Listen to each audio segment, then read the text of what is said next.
मैं अपनी युवा पीढ़ी को एक और टास्क अलग से देना चाहता हूं। और होमवर्क के दिए बिना बच्चों को काम करने का मजा नहीं आता है। आप सब जानते हैं कि भारत वो देश है जिसने हजारों वर्ष पूर्व ही धरती के बाहर अनंत अंतरिक्ष में देखना शुरू कर दिया था। हमारे यहां सदियों पहले अनुसंधान परंपरा के आर्यभट्ट, ब्रह्मगुप्त, वराहमिहिर और भास्कराचार्य जैसे ऋषि मनीषी हुए थे। जब धरती के आकार को लेकर भ्रम था, तब आर्यभट्ट ने अपने महान ग्रंथ आर्यभट्टीय में धरती के गोलाकार होने के बारे में विस्तार से लिखा था। उन्होंने एक्सिस पर पृथ्वी की रोटेशन और उसकी परिधि की गणना भी लिख दी थी। इसी तरह सूर्य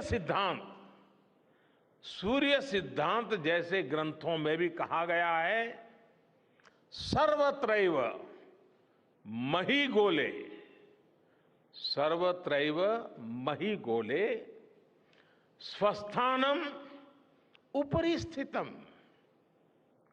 मन्यन्ते खेयतो गोलस तस्य क्व ऊर्ध्वं क्व वादः।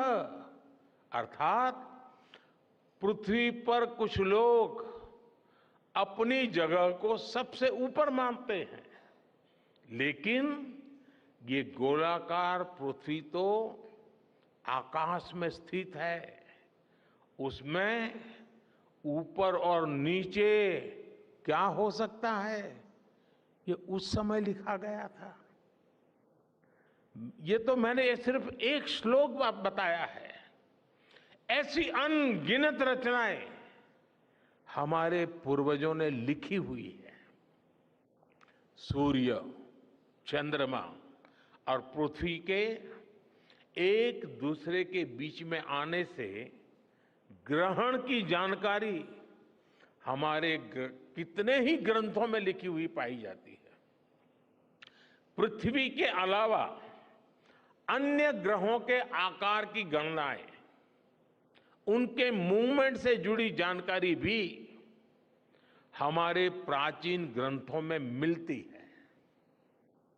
हमने ग्रहों और उपग्रहों की गति को लेकर इतना सूक्ष्म गणनाएं करने की वो काबिलियत हासिल की थी कि हमारे यहां सैकड़ों वर्ष आगे के पंचांग यानी कैलेंडर्स बनाए जाते थे। इसलिए मैं इससे जुड़ा एक टास्क अपनी नई पीढ़ी को देना चाहता हूं, स्कूल कॉलेज के बच्चों को देना चाहता हूं। मैं चाहता हूं कि भारत के शास्त्रों में जो खगोलीय सूत्र है, उन्हें साइंटिफिकली प्रूव करने के लिए नए सिरे से उनके अध्ययन के लिए नई पीढ़ी आगे आए। ये हमारी विरासत के लिए भी जरूरी है और विज्ञान के लिए भी जरूरी है। आज जो स्कूल के, कॉलेज के, यूनिवर्सिटी के स्टूडेंट्स हैं, रिसर्चर्स हैं, उन पर एक तरह से ये दोहरा दायित्व है। भारत के पास विज्ञान के ज्ञान का जो खजाना है, वो गुलामी के लंबे कालखंड में दब गया है, छिप गया है। आजादी के इस अमृत काल में हमें इस खजाने को भी खंगालना है, उस पर रिसर्च करनी है और दुनिया को भी बताना है। दूसरा दायित्व ये कि हमारी युवा पीढ़ी को आज के आधुनिक विज्ञान, आधुनिक टेक्नोलॉजी को नए आयाम देने हैं। समंदर की गहराइयों से लेकर आसमान की ऊंचाई तक, आसमान की ऊंचाई से लेकर अंतरिक्ष की गहराई तक आपके लिए करने के लिए बहुत कुछ है। आप डीप अर्थ को भी देखिए और साथ ही डीप सी को भी एक्सप्लोर करिए।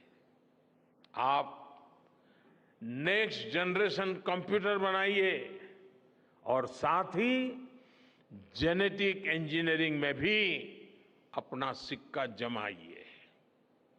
भारत में आपके लिए नई संभावनाओं के द्वार लगातार खुल रहे हैं।